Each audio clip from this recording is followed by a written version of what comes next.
Hey, this is Charles George here. Today I want to talk to you about marketing your art and why this is so important, especially if you're an artist and you're either trying to get your artwork out there or you're trying to promote some of your artwork, or if you're more of an established artist, marketing your art is still extremely important, even if you already do have a customer base that's following you. So the first things we're going to talk about today are, we're going to go over a couple things if you're just starting out that you can do to help get you some sales coming in. Then we're going to end up with a few more advanced strategies if you're more of an advanced artist and you already have a customer base and a customer list of which you can actually do with that to actually increase sales that way. So first thing I want to talk to you about is if you are just starting out, having a customer list or some means of maintaining who's purchased your art, who's signed up for your mailing list, if people are interested in your art. You can do this through an Excel spreadsheet. That's the simplest way to do it, all the way up to using an actual database. The database, it can be a little bit more expensive, so if you're just starting out, just putting all your names in a spreadsheet. As far as who's purchased, try to keep track of what they've purchased. You want to keep things such as your name of the customer, the address of the customer, if there's a telephone number or email address. All these things are important because they give you different ways of actually being able to touch the customer again and interact with them, and then ultimately you want to build a relationship with them. So those are the basics as far as your database. There are other systems out there that will actually track all this for you.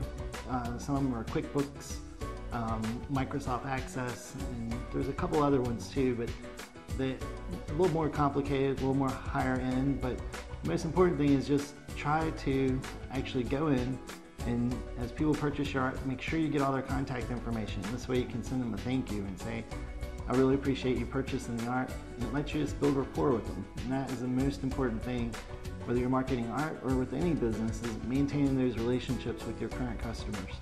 So if you're just starting out and you're trying to venture out into the art world and sell some of your art, one of the first things you can do is actually just go in and make a list of all the people you know and let them know you're selling art. And most of the time with people that are already familiar with you, you already have a relationship with them. So it could be sending them a postcard to let them know. You can have an art show and invite those people to get it started, and then ask them to bring others, ask them to bring their friends. So that's one of the initial things you can do to get your art career going. And then as people start purchasing from you, ask them for referrals. Just, can you invite me, or can you introduce me to somebody through email, or can you introduce me to somebody you think would be interested in my art by phone call, or however they feel like introducing you. But asking for referrals, that's a really easy way to actually grow your list of people that are actually interested in you and may purchase your art from you. If you're, one other thing you can do, if you have a little bit more money, if your art has a particular theme to it, or if it's a particular subject matter, there are actually lists that you can rent, that you can go out and rent the list. And these can be very targeted as far as who would actually be interested in purchasing your art. You can send them postcards, you can send them letters, you can, there's all kinds of ways you can get in touch with people. But the most important thing is, if you choose to rent a list to send somebody direct mail, make sure you have a way for they can respond to you and actually order paintings or actually sign up for your newsletter. It could be a phone number, it could be an email. The more times you give people, the more opportunities people have to respond, normally the higher your response rate. So if you have a phone number, an email address, and a snail mail address on the postcard where people can respond back to you, the chances are much greater that they will than if you just have one means for them to communicate with you. So if you're just starting out, that's important to remember.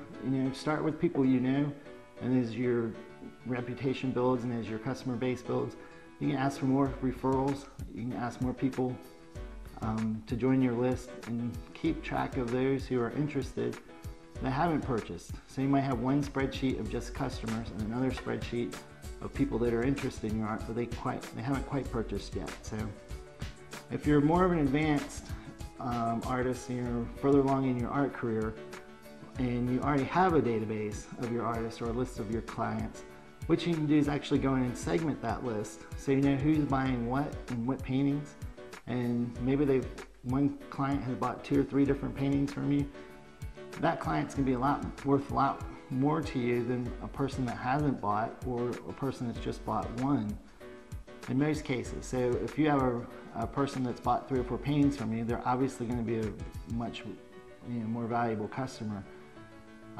You can look at how recent somebody has actually purchased from you. Normally people that purchase from you in 90 days, within the last 90 days, they're more likely to purchase from you again. I know that sounds kind of odd, but normally once somebody buys, it's a great idea to send them some mail, offer them a discount on a framing or something of that nature, to give them a reason to purchase from you a second time, because normally they get home, they're really excited about the art, and there's a strong chance they may come back and purchase from you a second time. So that's known as recency, and how recent they've actually purchased from you. So these are a couple things that you can do. Other ways you can segment your database is geographically. You can look at where people are actually located, if they're in one particular city, or maybe they're in particular neighborhoods of a city if you're selling on a local level. If you've got a website where people are buying from different areas of the country, you can look and see what areas that people are actually purchasing from, and then you can start targeting advertising into those areas versus advertising all across the United States. This will help you save money, it will help you focus on your advertising, and it will also reduce your marketing expense. And the other thing is, by targeting your offers, it'll actually increase your response rate versus just trying to market to everybody. Getting a little bit off topic, I'm going to cover this under a video I'm going to do on art promotion.